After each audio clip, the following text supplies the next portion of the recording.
অন্তরীকরণের lecture 6 এ স্বাগতম। আজকের lecture আমরা শিখব এক্সপোনেনশিয়াল এবং লগারিদমিক ফাংশনের মূল নিয়মে কিভাবে অন্তরক সহগ নির্ণয় করতে হয়। আমরা লেকচার 6 এ অলরেডি বিক্রিয় ফাংশনগুলোর অন্তরক সহগ নির্ণয় করেছিলাম। তাহলে একটু খেয়াল করো, প্রথমে আমরা e to the power x এই এক্সপোনেনশিয়াল ফাংশনটার অন্তরক সহগ নির্ণয় করব। তাহলে আমরা আগের লেকচারের মতোই প্রথমেই ধরে নিই y সমান fx সমান e to the power x। যেহেতু ফর্মুলার জন্য আমাদের x প্লাস s দরকার, তাহলে f of x plus s বের করলে আমরা লিখতে পারি e to the power x plus s। মূল নিয়মের ফর্মুলাটা লিখলাম। তাহলে এখানে মানগুলো একটু বসে d dx, y এর জায়গায় বসালাম ex, যেহেতু y সমান আমরা e to the power x কে ধরেছিলাম, equal limit s tends to 0 e to the power x plus s minus e to the power x divided by s।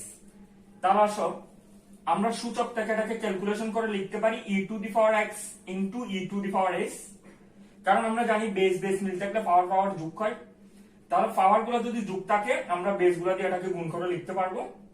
এবার এই ফাংশনের মধ্যে যেহেতু বলা হচ্ছে s টেন্ডস টু 0, তাহলে আমাদের ক্যালকুলেশনটা s যে ফিগার গুলো আছে ওই ফিগার গুলো নিয়ে আমরা x ওয়ালা ফিগারটা কমন নিলাম, limit s tends to 0 e to the power x টা যদি কমন নিই অবশিষ্ট থাকে e to the power s minus 1।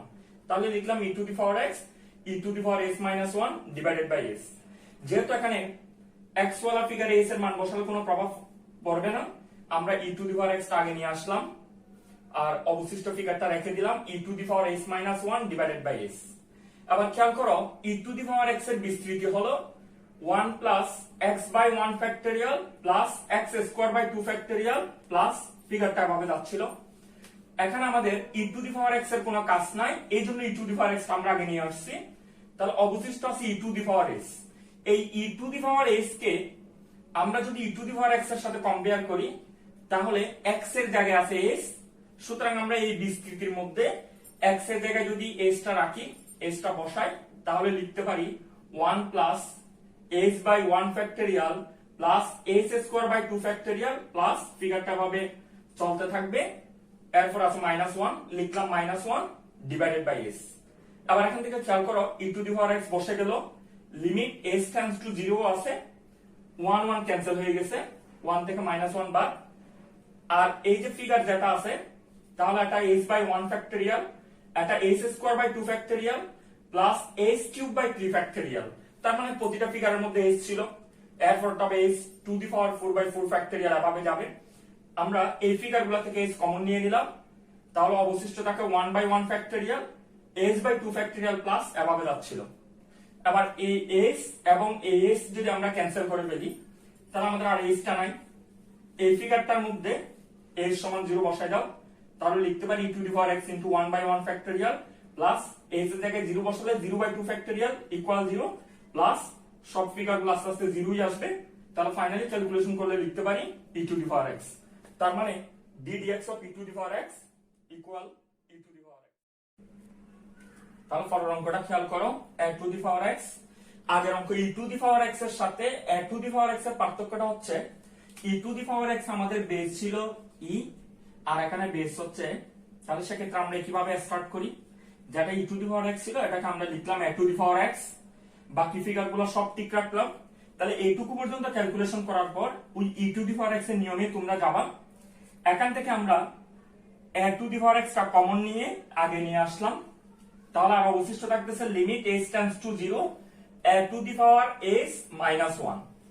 তাহলে যে জায়গায় আমাদের পার্থক্যটা হয়ে যাচ্ছে সেটা একটু খেয়াল করো।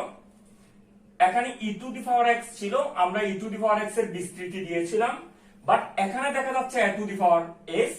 তাহলে সেক্ষেত্রে এই e to the power x এবং a to the power x এর মধ্যে পার্থক্যটা হলো e to the power x এ x এর উপর যত পাওয়ার নিচে তত ফ্যাক্টরিয়াল, আর a to the power x এর ক্ষেত্রে x এর উপর যত পাওয়ার নিচে তত ফ্যাক্টরিয়াল, 1 হলো 1 ফ্যাক্টরিয়াল, স্কয়ার হলো 2 ফ্যাক্টরিয়াল, আর সাথে একটা লনে আসতেছে ln a হোল স্কয়ার এভাবে যাচ্ছে।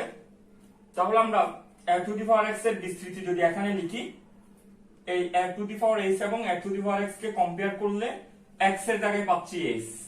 তাহলে আমরা এখানে x এর জায়গায় যদি s বসাই লিখতে পারি 1 plus s by 1 factorial ln a plus s square by 2 factorial ln whole square, ফিগারটা এভাবে কন্টিনিউ হতে থাকবে। এখানে আছে -1, লিখলাম -1 ডিভাইডেড বাই x। তাহলে আবার খেয়াল করো 1 1 ক্যান্সেল হয়ে গেল, বাকি যে ফিগারগুলো আছে সবগুলা ফিগারের মধ্যে s আছে। এখন আমি যদি s কমন নিয়ে এই s এর সাথে ক্যান্সেল করে ফেলি, তাহলে অবশিষ্ট কি থাকে দেখো, s টা কমনে গেল 1/1 factorial ln a plus s square থেকে একটা s যদি কমনে যায় তাহলে অবশিষ্ট থাকে একটা s 2 factorial ln whole square. আবার আমরা এখানে s এর ভ্যালুটা বসাই দিই, হয়ে গেল a to the power x, এখান থেকে 1/1 ফ্যাক্টরিয়াল ইকুয়াল 1, ln অবশিষ্ট আছে প্লাস এই ফিগারের মধ্যে এই ফিগারটা 0 হয়ে যাবে, তাহলে এভাবে 0 একটা চলমান ফিগার থাকবে, কন্টিনিউয়াসলি চলতে থাকবে। এটাকে যদি আমরা ক্যালকুলেশন করি লিখতে পারি a to the power x ln a, তার মানে ddx of a to the power x equal a to the power x ln a। পরের অঙ্কটা খেয়াল করো, x two the power n আমরা আগের নিয়মে লিখে গেলাম। প্রথমে y সমান f সমান x two the power n লিখে মূল নিয়মের ফর্মুলাটা লিখলাম, মূল নিয়মের ফর্মুলার মানগুলো বসালাম, তাহলে আমরা টোটালি এই ফিগারটা পাচ্ছি। এরপরে তোমরা 9 10ও শিখেছো এবং আমাদের ইন্টারমিডিয়েটের একটা সিলেবাস দ্বিপদী উপপাদ্য, ওখান থেকেও আমরা a plus x two the power n এর বিস্তৃতি সবাই জানি, a to the power n plus nc1 a to the power n minus 1x plus nc2 a n minus 2x square, এভাবেই যাবে x two the power n এর শেষ হবে। তাহলে এক্ষেত্রে যেটা x প্লাস h আছে, তুমি এখানে a এর জায়গায় x কে চিন্তা করো, x এর জায়গায় h কে চিন্তা করো। এটাকে চিন্তা করার পর আমি বিস্তৃতিটা লিখলাম, মাইনাস আছে x two the power n, সেটা বসে গেল ডিভাইডেড বাই s। তাহলে এই ফিগার থেকে আমরা x two the power n টা যদি ক্যান্সেল করে দিই, আমাদের এই টোটাল ফিগারগুলো বাকি থাকে। প্রতিটা ফিগারের মধ্যে দেখো এখানে s স্কয়ার, তাহলে এখানে s কিউব, এভাবে s টা গুণ হতে হতে যেত। আমরা এই ফিগারগুলো থেকে s টা যদি কমন নিয়ে s এর সাথে ক্যান্সেল করি, s কমন নিলাম, s এর সাথে ক্যান্সেল করলাম, তাহলে অবশিষ্ট আছে আমাদের, যেহেতু s টা কমনে চলে গেল, nc1 x two the power n minus 1 plus nc2 x two the power n minus 2, s একটা কমনে গেলে আরেকটা s থাকবে প্লাস এভাবে কন্টিনিউয়াসলি চলতে থাকবে।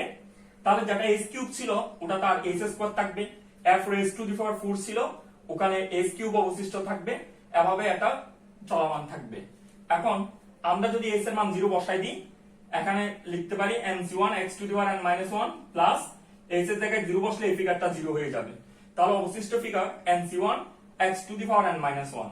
আর সমাবেশের কনসেপ্ট থেকে আমরা জানি nc1 এর মান হচ্ছে 1, অর্থাৎ n সংখ্যক জিনিস থেকে একটি বাছাই করার উপায় হচ্ছে n প্রকার। নরমালি বোঝা যায়, ধরো তোমার হাতে 3টা কলম আছে, এই 3টা থেকে যে কোনো একটা বাছাইয়ের উপায়, তুমি এটাও নিতে পারো, এটাও নিতে পারো, এটাও নিতে পারো, 3 ভাবে নিতে পারো। তাহলে 3টি থেকে একটি বাছাইয়ের উপায় 3 প্রকার, n সংখ্যক থেকে একটি বাছাইয়ের উপায় n প্রকার। তাহলে nc1 সমান যদি n লিখি n x n minus 1, তার মানে ddx of x to the power n, এটার ফর্মুলা হচ্ছে n x n minus 1। এবার এসো ln x, বা আমরা একটা পড়ার সুবিধার্থে ln x বলবো। তাহলে y সমান fx সমান ln x ধরে নিলাম, f of x plus h সমান বলতে পারি ln x plus h। মূল নিয়মের ফর্মুলাটা লিখলাম, মানগুলা বসালাম। খেয়াল করো, limit x plus h minus ln x। তাহলে এই ফিগারটাকে আমরা, এটাকে যদি m চিন্তা করি, এটাকে n চিন্তা করি, হয়ে গেল ln m minus n। তাহলে লিখে যাচ্ছে ln m by n। Calculation করলে x এর নিচে x আছে, তাহলে 1 plus h by x হয়ে গেল ডিভাইডেড বাই h। আর আমরা জানি ln 1 plus x এর বিস্তৃতি x minus x square by 2 plus x cube by 3, এভাবেই যাবে।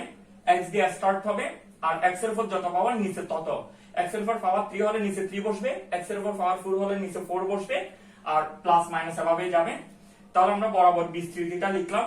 এটাকে যদি আমরা x চিন্তা করি, x minus x square by 2 plus x cube by 3, ফিগারটা এভাবেই যাচ্ছে, ডিভাইডেড বাই h আছে লিখলাম। এখন এই টোটাল ফিগার থেকে আমরা যদি h টা কমন নিয়ে নিই, কমন নেওয়ার পর ক্যালকুলেশন করে ফেলি, লব থেকে h কমন নিলাম, হরের h এর সাথে এটাকে যদি আমরা কাটাকাটি করি, অবশিষ্ট ফিগার হচ্ছে 1 by x, h একটা কমনে গেল, তাহলে h by 2x square plus h square by 3x cube minus এভাবে যাচ্ছে। এবার h এর মান 0 বসালে এটা হবে 1 by x মাইনাস 0, যেহেতু h এর মান 0 প্লাস 0 এভাবে যাচ্ছে। তাহলে ফাইনালি আমরা বলতে পারি ddx of ln x equal 1/x। এরপর একটা খেয়াল করো, ধরো এটা যদি ln x না হয়ে আমাদের হতো log x, তাহলে সেক্ষেত্রে একটু খেয়াল করো, আমরা প্রথমে লিখতাম y সমান fx সমান log x, আর log x কে আমরা চাইলে লিখতে পারি log, এখানে পাওয়ার x আছে লিখলাম, বেসের মধ্যে এছাড়াও লিখলাম দুটা log দিয়ে, এবার এখানে বেস দিলাম ই, এখানে পাওয়ার দিলাম ই, তাহলে এটাকে ক্যালকুলেশন করলে আমরা ফাইনালি log x ই পাচ্ছি। তাহলে সহজ একটা সিস্টেম, যারা পাওয়ারে আছে পাওয়ারটা আমরা পাওয়ারে রেখে দিব, বেসটা বেসে রাখবো, এরপর আমরা আর ই দিয়ে দিব, দ্যাট মিন্স এখানে বেস ই দিব, এখানে পাওয়ার দিব ই। তাহলে আর ই ভিত্তিক লগারিদমকে আমি মূলত লগ নিয়ে ফাংশনের মধ্যে যখন ডোমেন রেঞ্জ পড়াচ্ছিলাম, ওই ডোমেন রেঞ্জের মধ্যে আমি এক্সপোনেনশিয়াল ফাংশন, লগারিদমিক ফাংশন এবং লগারিদমিক ফাংশনের রিলেশনগুলো তোমাদেরকে ওখানে দেখিয়েছিলাম। তার ওখান থেকে আমরা যেটা শিখেছিলাম, ই ভিত্তিক লগারিদম যে কথা আসলে ln x ও সেম কথা। তাহলে এখান থেকে লিখে যাচ্ছে ln x into log a। এবার খেয়াল করো, এটা হচ্ছে fx, তাহলে আমরা যদি লিখি f of x plus s, এক্ষেত্রে log a কনস্ট্যান্ট বসে গেল, আর ln x x এর জায়গায় লিখতে পারি x plus s। এবার এখান থেকে মূল নিয়মের ফর্মুলাটা লিখলাম, তাহলে আমরা যদি মানগুলো বসাই, এই জায়গায় লেখা যাচ্ছে d dx of log x equal limit s tends to 0, f of x plus s মানে আমরা এখানে শিখেছি log a ln x plus s minus fx মানে হচ্ছে fx মানে log a into ln x, তাহলে লিখতে পারি log a into ln x divided by s। এরপর একটু খেয়াল করো, এই যে এখানে আছে log a হচ্ছে কনস্ট্যান্ট, আর এখানে log a কনস্ট্যান্ট, কারণ আমাদের ক্যালকুলেশন কিন্তু s নিয়ে। তাহলে আমরা এই দুইটা ফিগার থেকে যদি log a টা কমন নিয়ে লিমিটের আগে নিয়ে আসি, তাহলে কি লেখা যাচ্ছে, log a কমন নিলাম, আর অবশিষ্ট আছে লিমিট s টেন্ডস টু 0, এখানে অবশিষ্ট আছে ln x plus s minus ln x divided by s। এই ফিগারটা নিয়ে আমরা একটু আগে ক্যালকুলেশন করে এটাকে যদি ln m minus ln n চিন্তা করি, হয়ে গেল ln m/n। ক্যালকুলেশন করে যদি এখান থেকে হুবহু এই ফিগারটা যদি ক্যালকুলেশন করি, আমরা পাবো 1/x, আর এদিকে কমনে আগে ছিল log a, এখানে আছে 1/x, তাহলে ফাইনালি log a টা এখানে বসে যাবে, আর এই ক্যালকুলেশনটা বরাবর বসে যাবে। তাহলে আমাদের ফাইনাল যে সমাধান আসবে সেটা হচ্ছে d dx of log x equal 1/x log a। তাহলে এটাই হচ্ছে log x এর ফর্মুলা, log x এর ফর্মুলা হলো 1/x log a।